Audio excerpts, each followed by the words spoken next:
I'm just saying the comedy could have been better. Yeah, it takes time, right? Even it takes time. That's the thing about comedy. It takes time for it to go for it to get better. It's very rare to find a very good comedian who's very young, because you need to see life. Yes. You need to go. You need to understand the human experience for your humor to be on that level.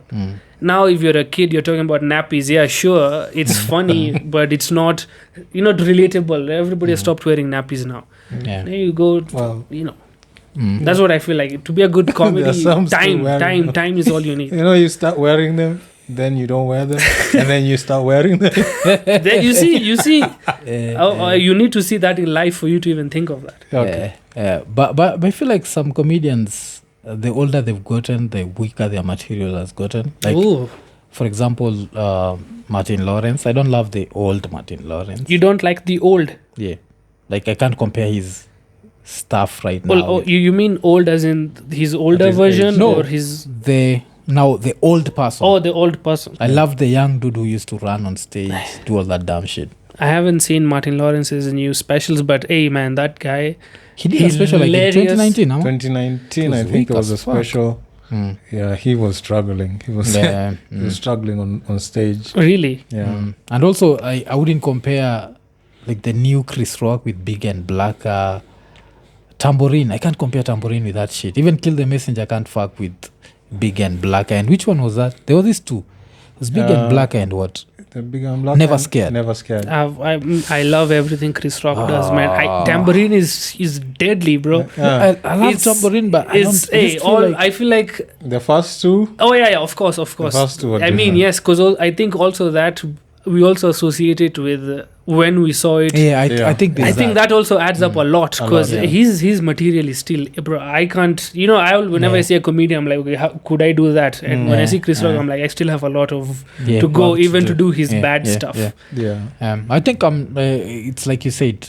We associate. The time, what were you doing? When you're younger, when you watch it, what were you doing? Then, after there was no too much material to watch. Exactly. I feel like right now there's too much shit. You can compare it to a lot. Maybe that also. I not even compare it. I feel like because there's too much shit, it's like food where you are just tasting and spitting out. You understand? Like, but when you have no food, you have to eat that shit. Like everything, you have to savor. You have to savor.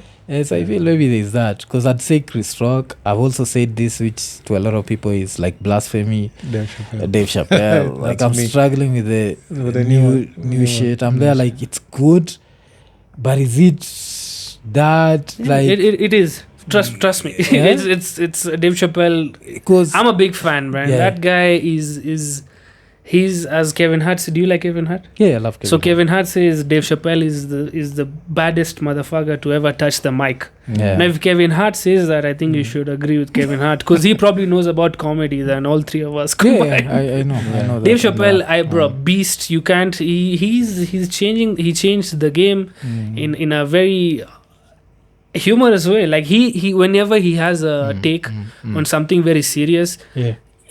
I don't know how he does it, but he makes it funny. I even watched his... It's just comedy. He's a professional. Netflix documentary of him, when that theater hall was being named after him.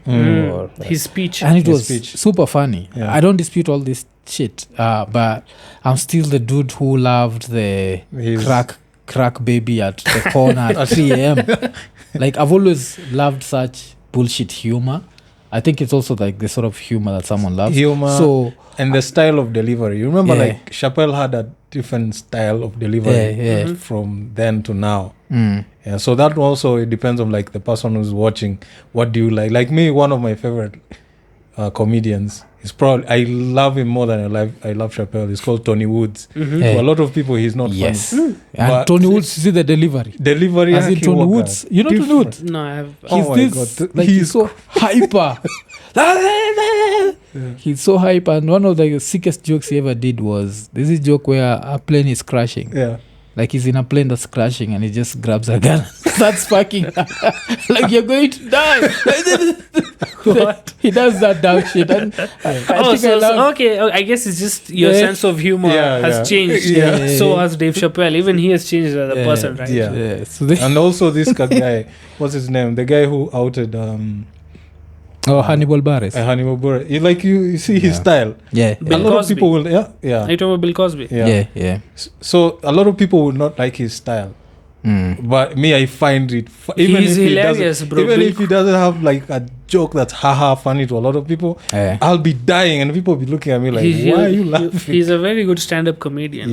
Not a good bartender, but get it, because he puts things that are not supposed to be there. But stand-up comedy, you can't. Man. So you need to check out Tony Woods. I will.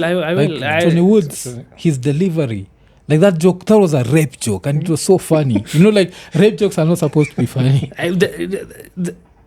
Anything can be made funny as long as. But it takes a while. It takes a while to do good. Because a touchy subject, you have to figure out. That's why an expert comedian can do it. Who's this other comedian who was on All Deaf Comedy? There's this comedian who appeared twice. It's called Robert something. Oh yeah, I forgot his name. I think it's one of your. I think it's Robert Powell. Let me see. Yes, Robert Powell. You know this comedian, like Robert Powell the third. Oh no, I'm not. You need to also check his stuff. I'll check him out. Like he had this also porn joke. That was super funny because he talks about how he watches too much porn and people always spitting on shit. That he found himself spitting on his key. Before putting it into the hole. She was too she was too funny. Yeah. So you have such I think I love dumb shit. I think that's what it comes to. Like I love a lot of dumb shit. But you need to check out Robert Powell. I even wonder Paul and Tony Woods. Tony Woods. I wonder why he's not as big as Tony Woods had a joke about watching the Discovery Channel, the way animals. So he saw these two small Africans trying to kill an elephant. And he was smoking weed. So the funny part is when he's like, when you smoke weed and start watching things, you think you're part of it. So he's talking about these little Africans trying to kill an elephant. So they're trying. And then he's like, after we killed it, because now he's part of he's part of the hunt. Part of the hunt. There's some styles of telling jokes that And now with the internet it's even good, because now there's so many comedians. Everybody has somebody they can fall in love with. Exactly. So there's that. But as I was saying, also for people, just go and check out that shit for banning schools. That shit was hilarious. Thanks, man. To joke about such a sensitive issue and still make it as funny as that. You know what's funny? I don't find it sensitive. People tell me afterwards, that was a sensitive issue. I'm like, oh shit, that was kumbe. Because Kenyans have a stick up their ass, so you have to know that. We come from that safe comedy. You see, like the way I was saying, like the problem I had with Churchill live was it was very safe. So we come from that school where everything is very safe, where the comedian has to be liked by all. See, like that was Churchill's strength and also his weakness. He was loved he never offended anyone. So, and I feel like as a comedian, if you don't offend people once in a while, you're not doing your job. So like Dave Chappelle is not out there with the LGBTQ community. They're like, fuck this guy. You see, like there's always someone who doesn't like you.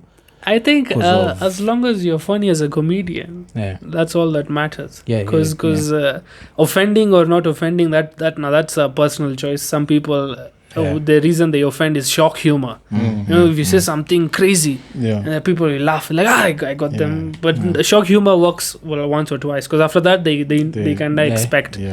So maybe. I think that the difference is people saying, yes, it's shock humor, but you're saying something like everybody else is thinking. Oh, so you're hacking. You're low hanging. That's a bad comedian. A good comedian should elevate the conversation. Exactly, not just say what everybody else is thinking. Is already saying. Then there also the another joke that I found super funny, because this is like two comedians looking at the same thing from very different eyes. Was your comedian your joke about Punjabi being romantic? Because it reminded me of Ari Spears. You saw like Ari Spears joke about the same. Ari Spears has a joke? Yeah, but different. Maybe I copied him. Shit. No, I have to go delete that video. You didn't copy him. Because I know Ari Spears. He has very good accents. No, you didn't copy him. Like that's why even like when I watched it, I didn't feel like you copied him. So you didn't copy him. So he was talking of the fact that some accents are romantic. And he's saying like the American accent is not romantic in any way. Okay. But the British accent is good. So he did something British accent. I remember that joke. And then he made a joke that the way the Indian accent is not romantic. So it's like, I'm gonna give it to you. He did some shit. Now I remember. I know I've seen he's wearing like a white. He's wearing black. His face is hilarious. I came up with that French joke because I was just chilling with my friends before I went on stage. And I heard like a French lady say, I'm like, that sounds like a baby. That's not that's not sexy. And then I just, I'm like, let me just try this on stage. And that's how I got that one. But maybe I should check that video again. I don't want to be on the same level as it is. That's not, because in comedy, even having a very similar joke, I feel like it's a bad thing. Because I didn't add anything new, so I have to go. Thanks for letting me know, man. So that means that you are team Russell Peters, not Trevor Noah. Remember Russell Peters was saying Trevor is stealing his jokes. You see, there's also parallel thinking, right? Just because we live in the same environment, we can think of the same things, and people come up to the same idea different ways. So maybe he did. I don't think he did it. It's just coincident, and Yeah, because I also felt like it was a coincidence. Because the problem was the Russian thing. Like they both do this Russian accent, and so there's a way that Russell Peters felt like. And then he was biting his shit, like he was just stealing his shit. So I think did they talk to each other about it or something? I don't know if they ever talked about it. I don't think they've ever talked about it. Because the way Russell Peters approached it was a fuck you, I don't want anything to do with you. But I feel like the best thief for comedy was it Carlos Mencia? Carlos Mencia. He used to deliver that shit better than the original joke. So where's the problem? Like it reaches a level where if you're doing it better than the guy who wrote it, he's not a comedian then, he's a performer. Yeah, he's such a performer. Like he do such good jokes. He stole like the broke Joe Rogan's shit. And the broke Joe Rogan used to talk shit before he became this podcaster that he is. I know the controversy. Because a lot of people know this guy right now signing 100 million.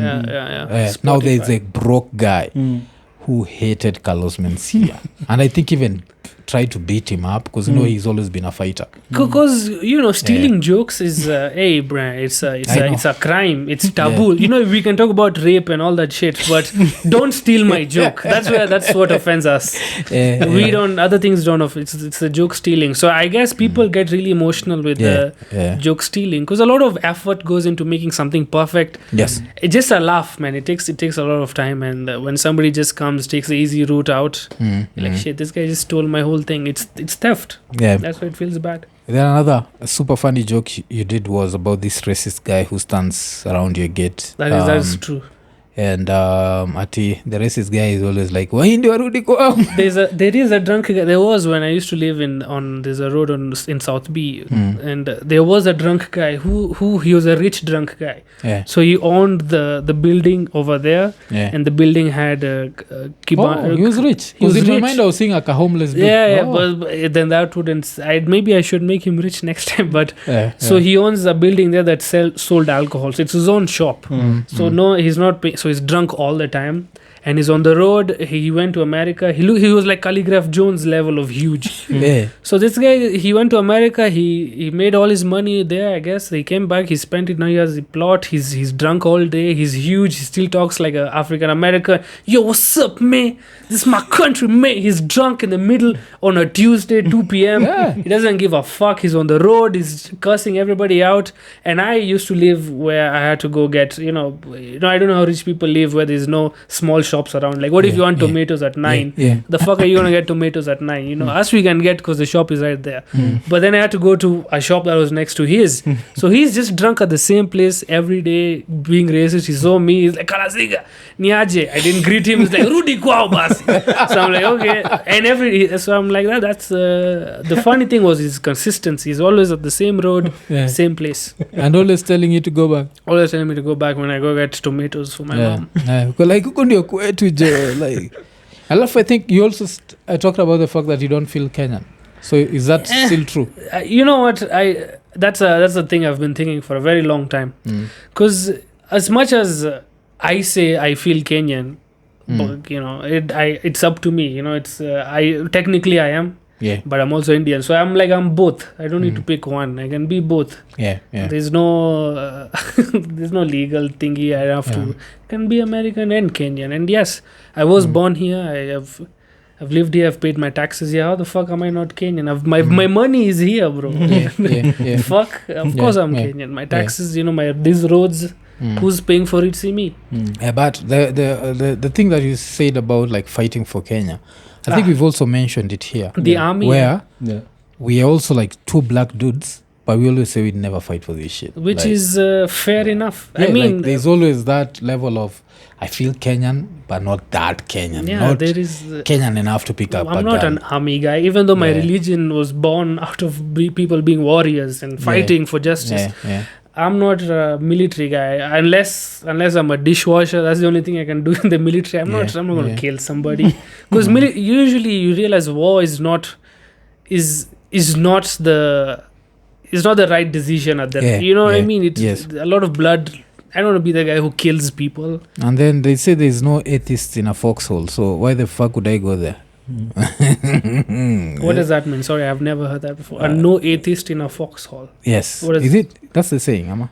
The saying is like when there's war and people are being bombed everywhere, you won't find an atheist there because everyone is praying to some god. Okay. You understand? Like there's, I think maybe. I hope I didn't say it the wrong way because pia zako umeniangalia zile nikaa hauji kile na. No atheist in a plane crash. There's no atheist in a what? What the fuck is it called? For the first time. Yeah. Let me try and find out what it says, but it's something close to that. No but it makes sense, in right? a what? When shit goes south, there's always like, oh god, you always remember God and your mother. Yes, no atheist in foxholes. Yes. It means no what you atheist in foxholes. Yes. So it basically means that like you'll have to end up, you know, asking some god to save you. Faith, right? That's what faith is. You just have to believe in something, right? Let me use this opportunity to shout out a friend of mine called Hagai. So Hagai served in the British military, also watches Iko Nini. Hagai Niaji. So he was telling me about that. Like I remember asking him, like, you are not afraid to die? You understand? Like you went to Afghanistan to fight for another country. And I remember like one of the funniest things he ever told me. I'm sure he forgot, but he told me like, enye mwaf, lakini unajua wewe uko poa vile uko Kenya na watu wakufagia uko poa jo. I'm sure he forgot about that, but that shit stayed with me. The fact that death can find you anywhere. So there's all that shit. But there's also statistically right? If you go towards a war, your chances are high. Chances are high. And also because the Kenyan army, you know, maybe the American army, they have drones. So you can be like a drones controller in the army. That one you can manage. Kenyan army, you probably the shields are shit. The guns are old. No protection. So your chances of dying are even higher. So why would I go in a military that's not very well funded? I'd rather be like a Chinese guy who has like 9 bulletproof thingies and like a missile launcher on his back. He just, you know, more advanced. Did you see the there was a bomb scare somewhere in River Road? Today? River Road, not today. Some time back. Like a month ago. And the bomb squad the bomb squad that went there, oh my god. I dress better when I know I'm going to cut onions. I remember that. You have gloves. That was some bullshit. Bare hands, chappals, I know.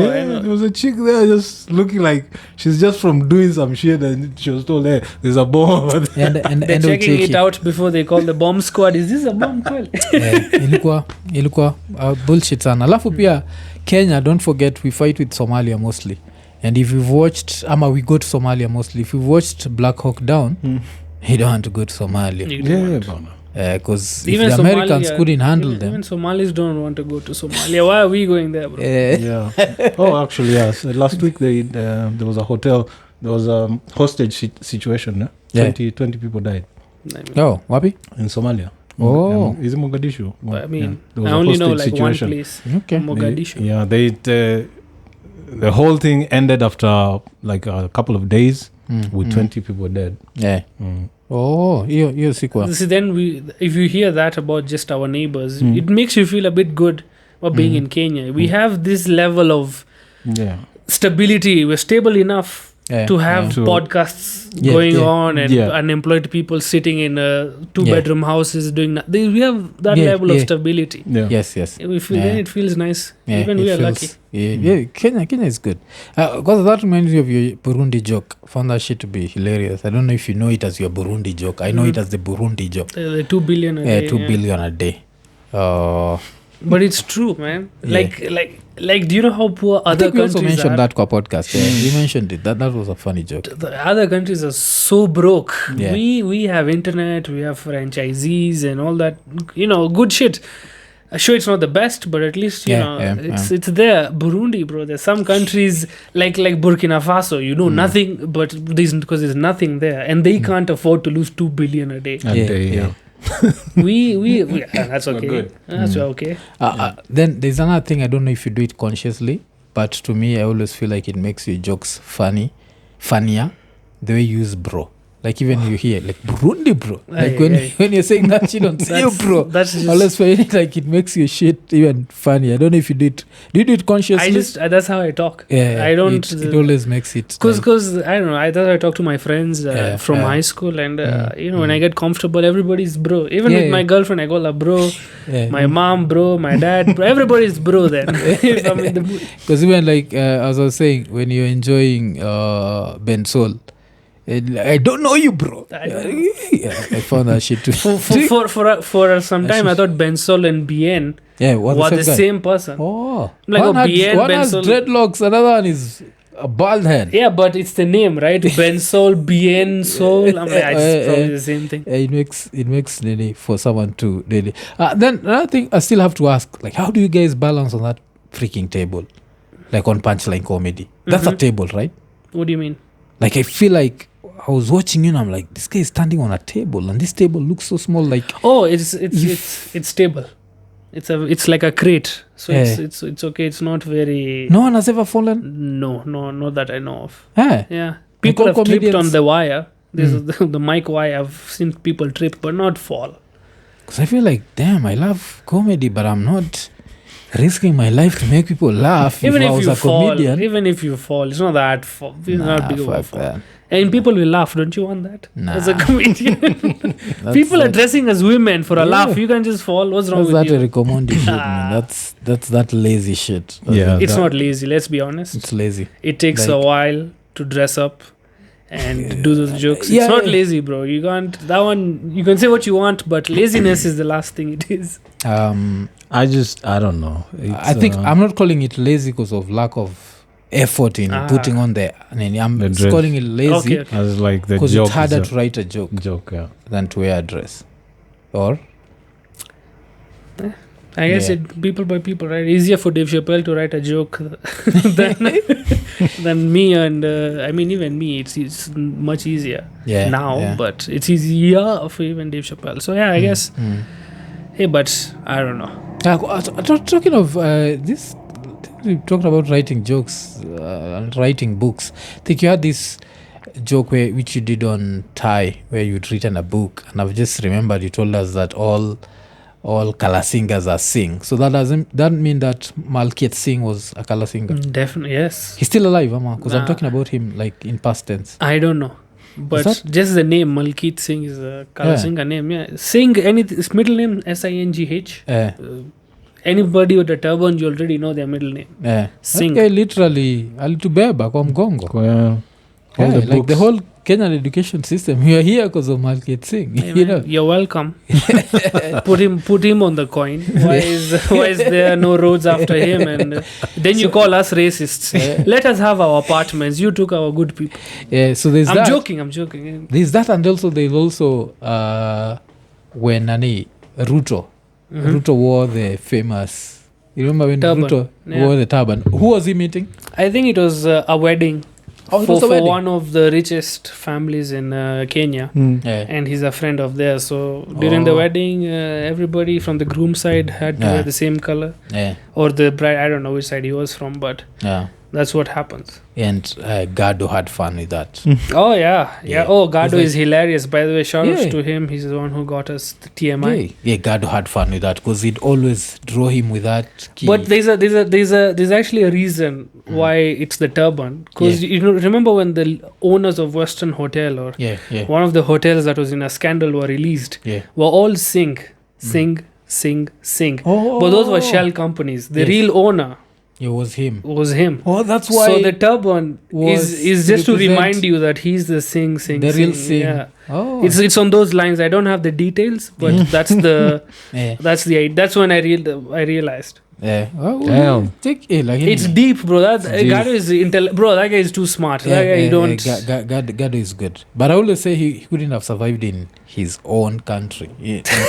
That's why he's here. Yeah. Kenya took at least. As I say, Magufuli would have really enjoyed crushing his nuts. Because remember, like the way I think he even made a few Magufuli drawings, but he never went there when Magufuli was still alive. Because Magufuli had zero sense of humor. Do you think WSR William Samoei Ruto is like that?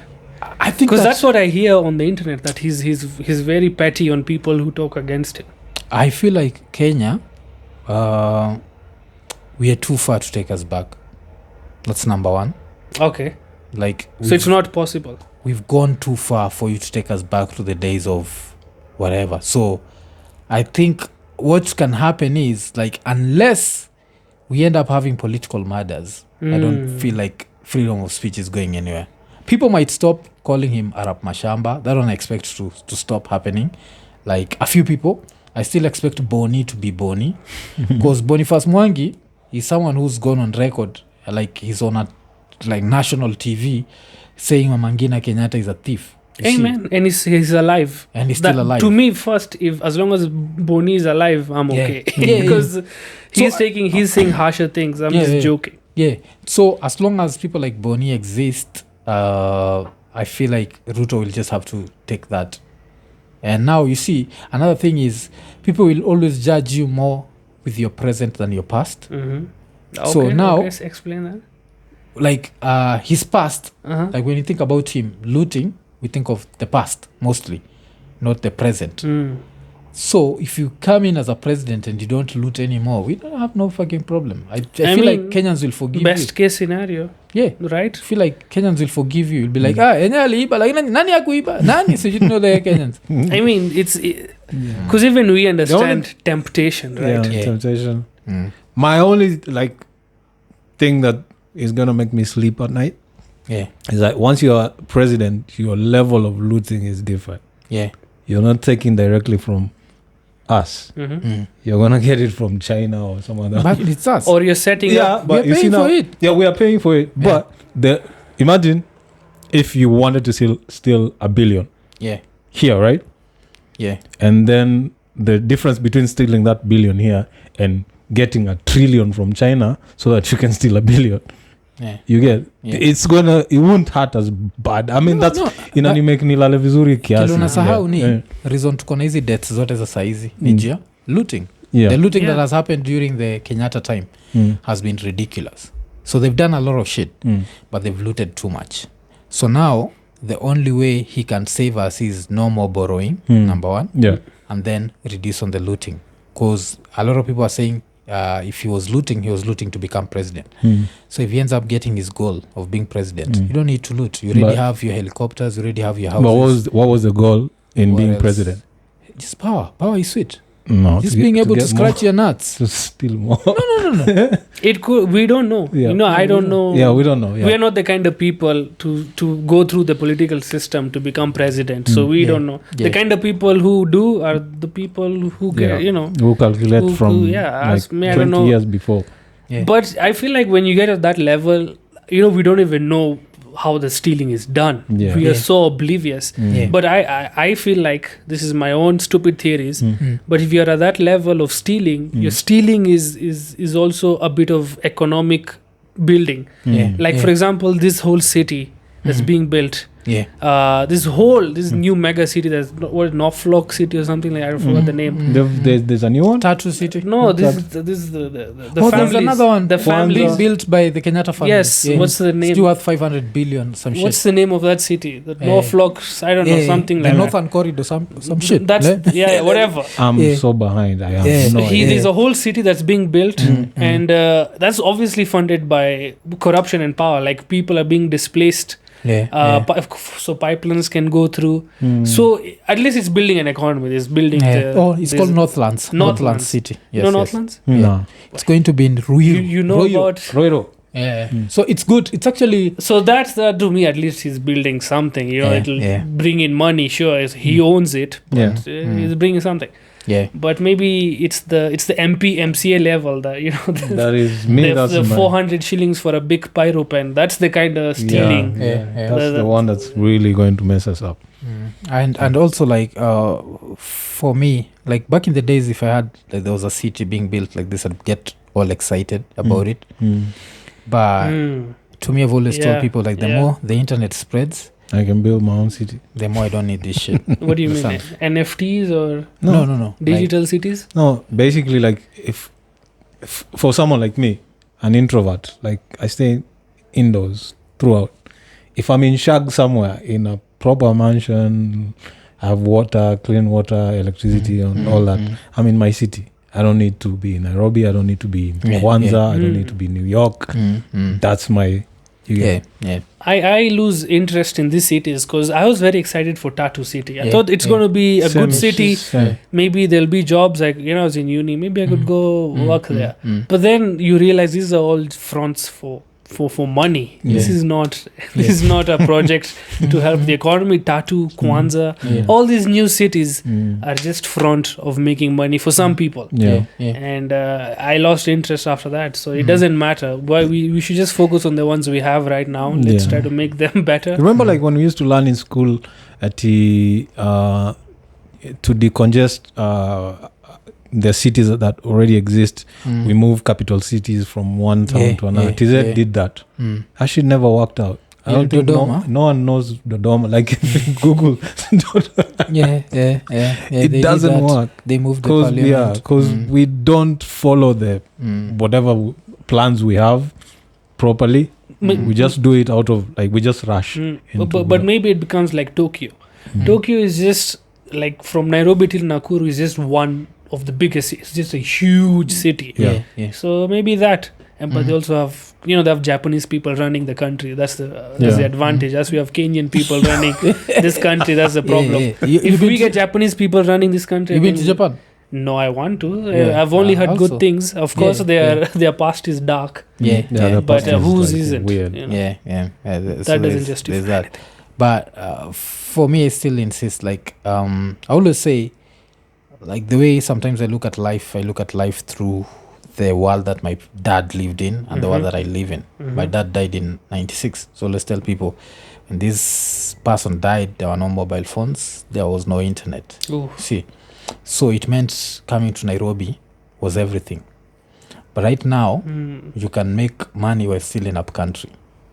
And if we take the internet to you, you can do everything. You can even do a podcast while still this podcast. No one gives a fuck where we are recording it from. This could be anywhere. Yes, so this could be anywhere. Yes. So the fact that this could be anywhere means you can live anywhere. So why would you want to enslave yourself to a house or... Because you know what's going to happen. Houses in Nairobi are ridiculously priced. They are.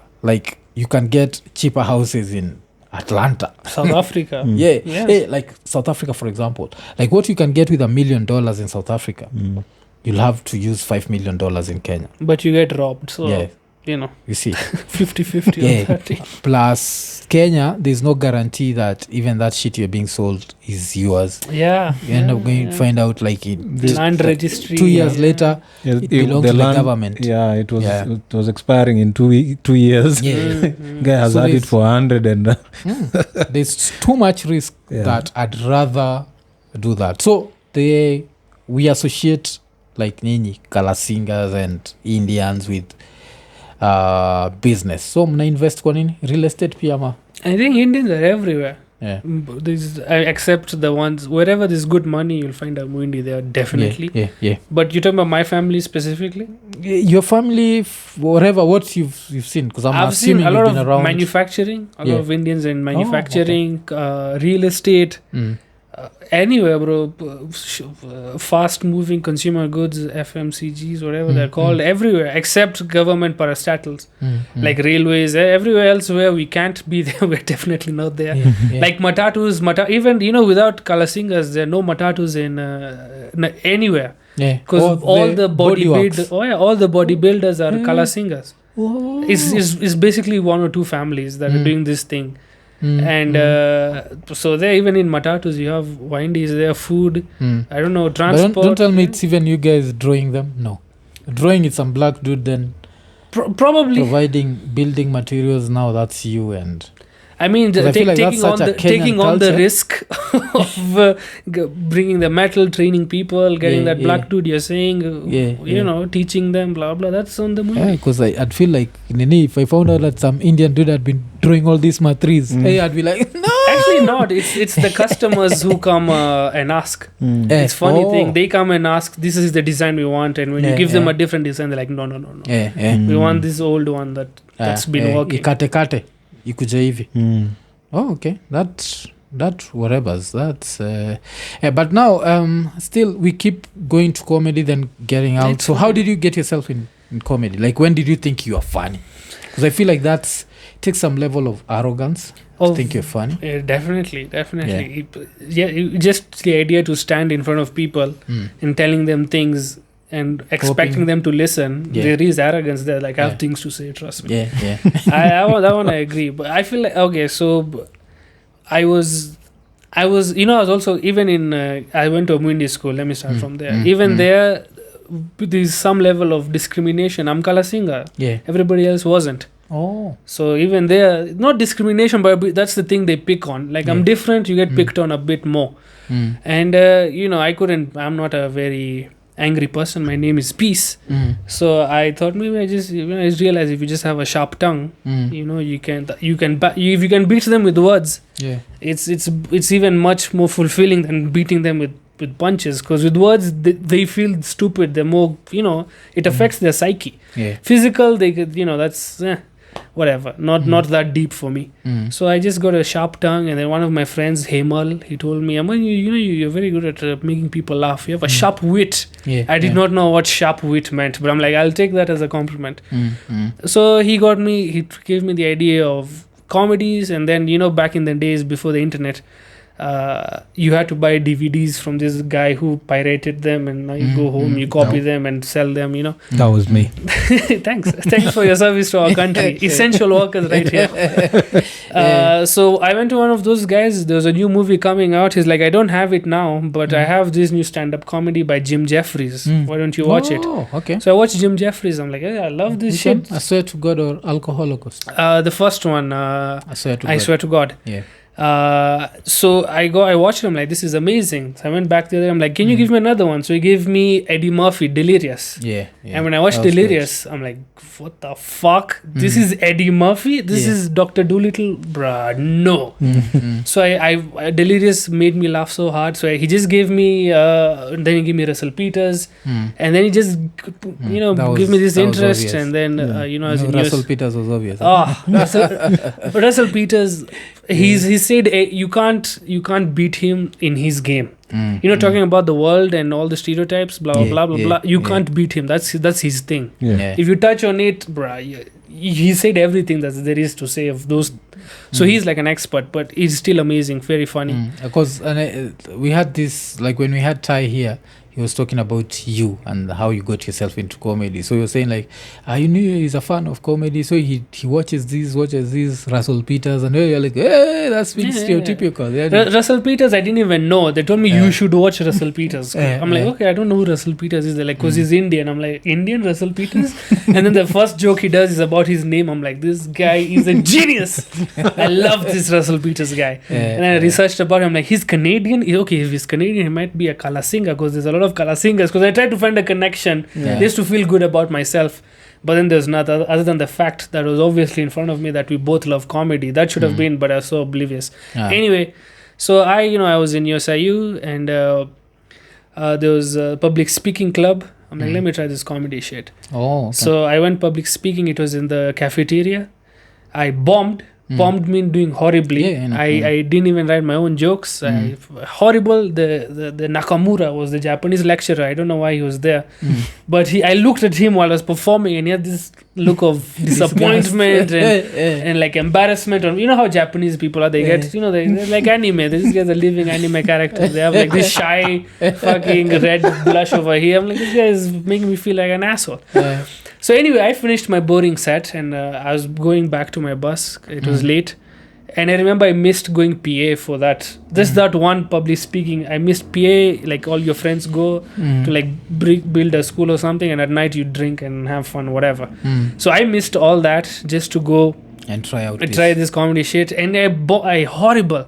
But on my way to the bus that was going to take me to Jivanji, I was like, I need to do this shit again. I knew that moment that I know I'm going to get addicted to this shit. Because then the next day, then the Churchill was coming for some cultural event, I think.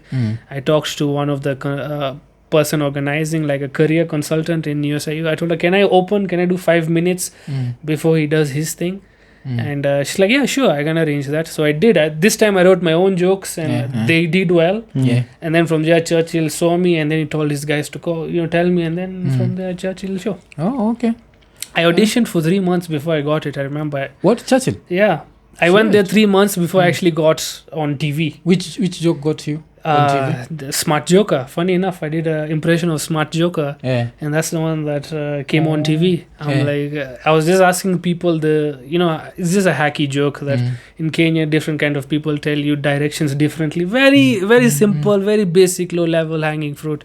So you ask this Kikuyu guy, he'll tell you it's next to the shop. It was very hacky shit. And then the last one was Smart Joker. He just did his impression. And then I just did like a bad smart joke and people were laughing because it was just somebody new doing the same thing. So maybe that what got me, but after that blah blah blah blah blah. Oh, okay. So but like your most memorable joke hapo, like Churchill Live, the one that you feel like everyone waliamua sasa wewe ni wewe, because even I told you, like when my wife was telling me about this Indian comedian who was on Churchill show. So she discovered you also through Churchill. Like, there's a joke about I did in Kisumu. That's the biggest laugh. I remember it's basically when I was younger we were broke Muindis, which is why I speak Swahili and as I Swahili, because rich Muindis never went to schools that teach Swahili. Broke Muindis, I went to Our Lady, I know. So as we knew Swahili. So I was broke Muindi, we had financial problems, but my mom didn't help me. That's the joke now, I'm doing the joke. My mom didn't want us to feel bad. So she'd tell us, be happy with what you have, because other people don't even have what you have. So like when my friends go out to eat, Wimpy, they go to Wimpy, and I just have to eat the same food every day because we're broke. My mom says, Aman, don't look at your friends. Look at what you have, because some people don't even have this dengu or roti you're eating right now. I'm like, okay, I remember this. And I grew a bit older, and then I forget the lesson. I'm like, okay, I see my friends are going Masai Mara to eat and not to have a holiday. I've seen my friends go Mauritius or India, and I'm like, I don't even have a passport, mom. Okay, well, take me somewhere, take me out. It's like, man, this house you're living in, some people don't even have this house. So I'm like, I learned this lesson. And then the last year of school, I get a 47% in my papers, and my mom gets angry at me. It's like, Aman, how can you get 47? Other children are getting 68 or 60. I'm like, Mom, you be happy I got 47. Some people didn't even come to school. And that when I did this joke for the first time in Kisumu, huge, bro, big laughter. But Kisumu, for me, it's a 50-50. People in Kisumu are very... how do I say this? They have a very outward personality. I don't know if that's a good, like they're not. I know. What I'm trying to say. They're kind of obnoxious. They're out there with their personality out there. They're not introverted, very extroverted. So the first time I went there, I started doing a joke. Somebody in the audience shouted "Panjod," which is a very big insult in Punjabi or Hindi. It just means sister fucker. So somebody's just shouting Panchod while I'm doing my jokes. The funny thing is, whoever the fuck told us this shit told us it just means pussy. No, Panchod means sister fucker. Pan means sister, chod means fucker. So if you want to say motherfucker, you say ma chod, brother chod, sister chod, whatever. If you say chod, it just means fucker. So, see, we say it even in a very wrong way. Because me, I know it's penchot. So, penchot, I know that's pussy in Hindu. No. Like a motherfucker, I've known that shit for... No, whoever taught me that shit, fuck you. Panchod is sister fucker. Yeah. What's pussy called? Bund is... Bund is more general. Is I don't know Bund. Because that I can bet 1 million shillings. That person, when they made that joke, they thought they were saying pussy. And not to offend you. Fudi is also pussy, I guess. I'm remembering now. Fudi? Yeah, it's also hair, plus it's also Fudi Marni means to hit the pussy. So I feel like... You know what Fudi means in Sheng? It's also, I know the hair. Yeah. Even in ours, it also means the hair.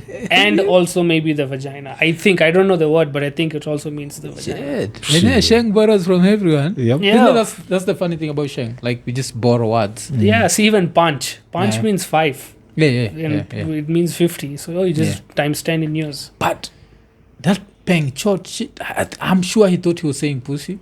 But somehow we just believed that. Before you told me that pussy is bundi and fudi. Like, someone just told us and we just ran with it. I think even in the UK, Shang, when they say bunda, they say bunda to a girl's ass. I'm like, even we my father's Shang days, even Punjabi people have their own Shang. Yeah. They called the as a lady's bunda.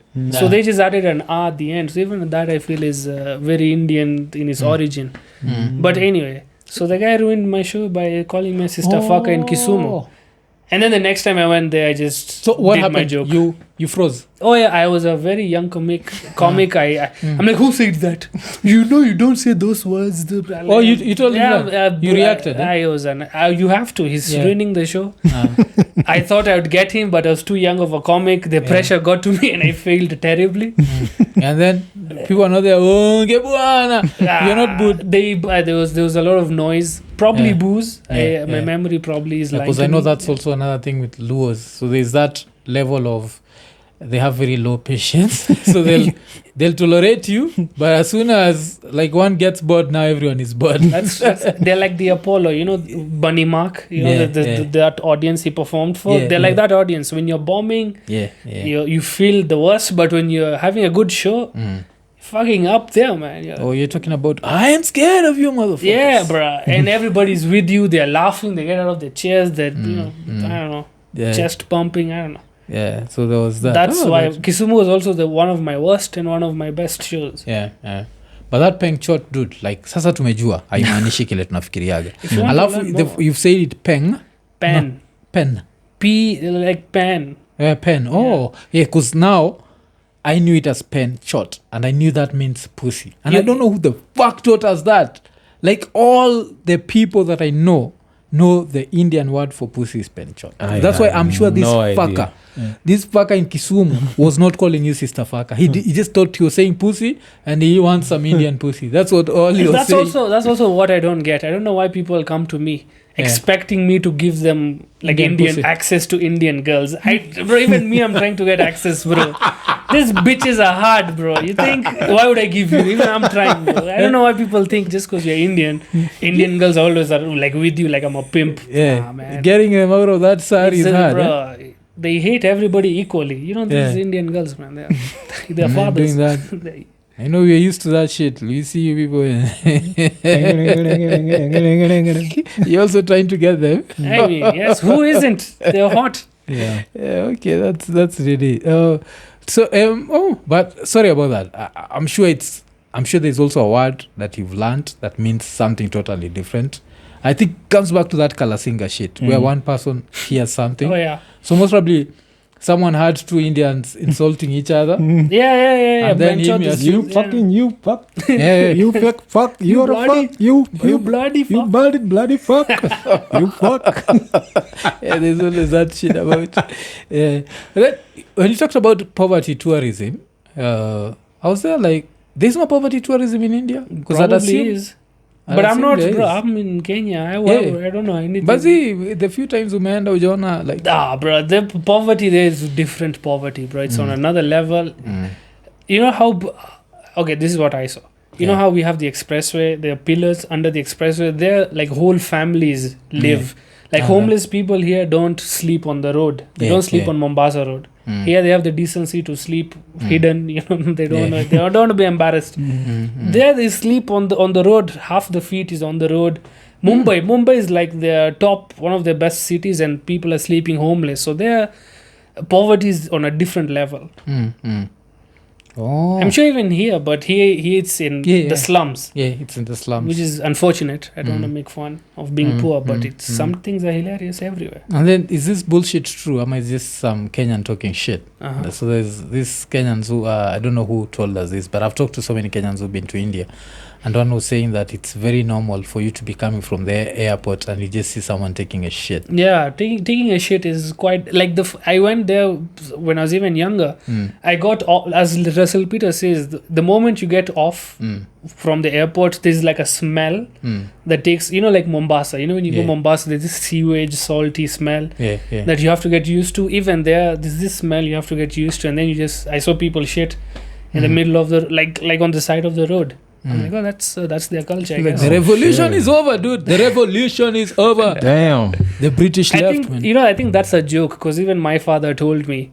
He's like, we didn't want to breed the British, so we told our people to just shit on the roads, so they just leave. So I feel like that's a joke that's also Indian people tell each other. Yeah. Because I feel like that makes sense. Like, shitting has always been... It's always been such an intimate thing that for someone to do it in public, there has to be a reason, like and that makes sense. I mean, we are related to apes, and apes throw shit at each other. So so shitting is part of our culture. Sindio? So there was that shit of like, amekuja hapa, you're claiming it's yours. So let's take a shit here. Because it's Indian, that one stinks, bro. That one, those sprays. You need two. Because it's also spicy. Shit. Because the food is delicious. There's that. And then another thing that I also liked that you do is the bedtime stories. Like, how did that idea come up? And you've done only two. Three. The idea there was to, I realized I have a YouTube channel. And I want to say, trying to make up fake stories. And let's just do bedtime stories. And when I used to do that, I only had like one job, which was stand-up comedy. And then when I got busy, I forgot to do them. But that was the idea behind them, just to make up fake stories, like a bedtime, just to have, because I like seeing fake stories. Like, I have no reason. And YouTube, it's good. I feel like I should do more though. Thanks for reminding. And because the best was that Eminem shit. Mom spaghetti, what? I love memes, man. Memes are my shit. And if any opportunity apart from comedy, because I feel like if you do memes in stand-up, it's kind of low hanging. You're not putting in effort. That's a joke that's already been made. Now you're getting a laugh because of a reference. You're not, it didn't work for that laugh. But in any other thing, a meme reference, I let it go. That one, and I feel like bedtime stories is the perfect place for me.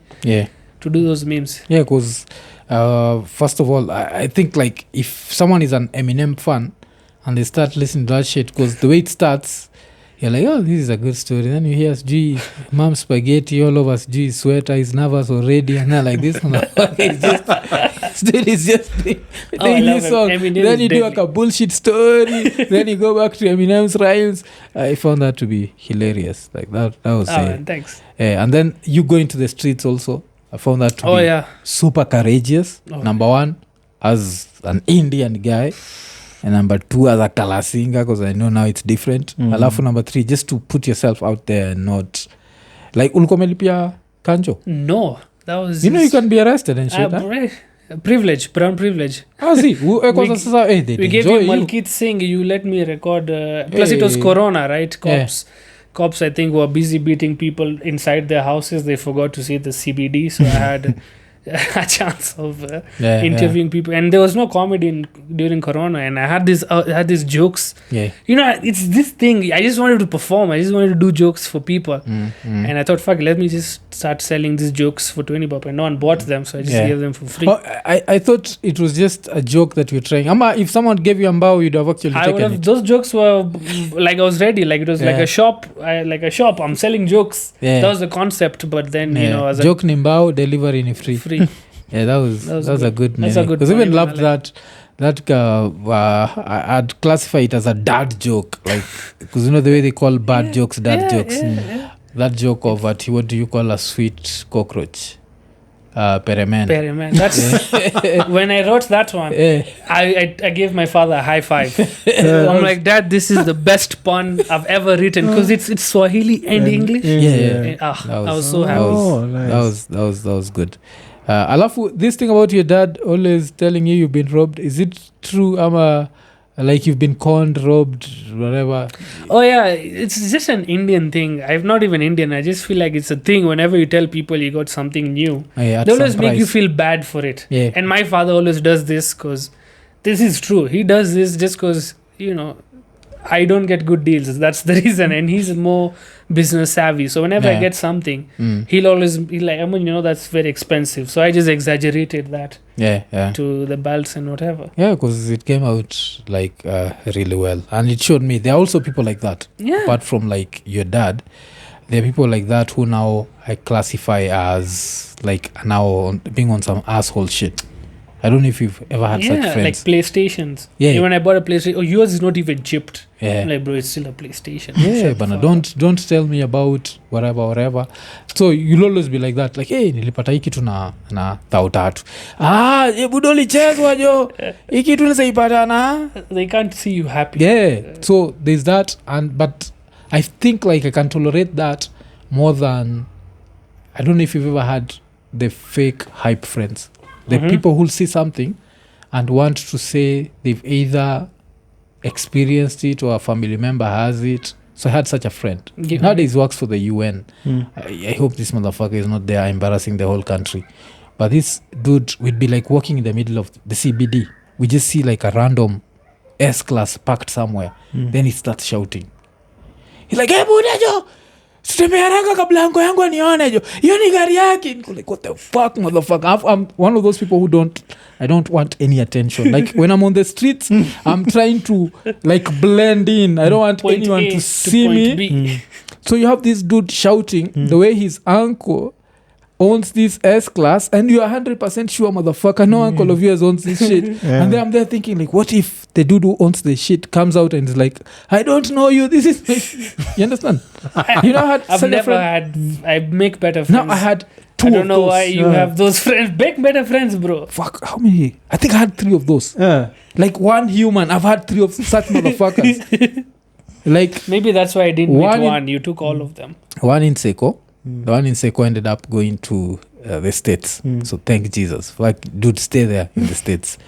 Then there's this dude who used to work for the UN. And then there's some dude who was our neighbor at whatever, what is it called? Kariako.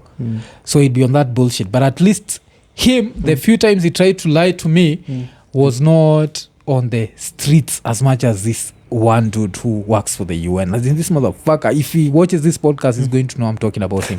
I've never forgotten this once. We are next, like Pale, it's opposite Nation Center. I think that place is, we in Swahili we used to call it Cameo. It's Cameo, whatever, the film place. So there was a key S-class packed there. I've never forgotten that shit. That, like, when I crossed that road, I was happy. I don't know what happened, but I was just able to get away from him. And from then I decided I'd never work with him. I don't like such.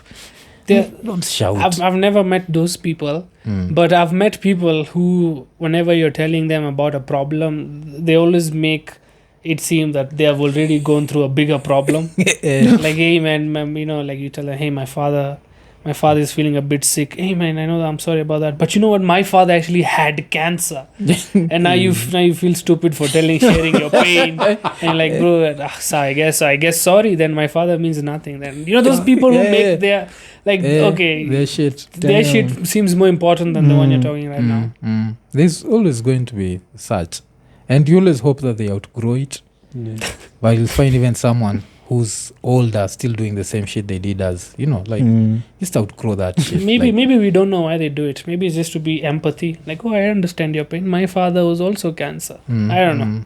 Yeah, because one of the things that I remember this dude with the one I was saying of Kariako was there's once, and those TVs have not even been discovered right now, but there's once we were at like his place, and then like they just bought a new TV. So I was like, hey, hii TV yenyu ni poa. Was like, ya sister yangu ni kali jo. Sister yangu ni za watch KTN na MTV tuko page moja. That shit has even been discovered right now. No, yeah. Picture in picture, yeah. Which TVs are doing it? On YouTube you can do that. I had one of my aunts in Ngumo. Yeah. She has I don't know if it's picture in picture, but you can split the screen. Yeah, because normally what it is, it's not normally 2 channels. Because for 2 channels, it's going to be really tricky because it's different frequencies. Yeah, that different. one is actually split. Yeah, the 2 channels. You can watch one thing here. Yeah, you can be watching something here and something different. So I guess it never. It didn't catch. It wasn't. It was the dumbest idea. You know? Like at that time. Because I know with apps, like for example, if you're in the States and you're watching, don't bring that shit. With apps, you can do that. Especially ESPN, you can split ESPN, which I still also find to be bullshit. Yeah, it doesn't. You can split like the same game into different. I don't want that. Yeah. But so this dude was telling me that, like in like early 2000s, like we are kids, like motherfucker. These things have not even. Yeah, whatever. The one I saw was, I think 2000 and when did my uncle 2008 hapo. Yeah. Mwingine alikuwa huko mapema. Alafu so hostile crowd ile like you're booed off stage. Has that ever happened?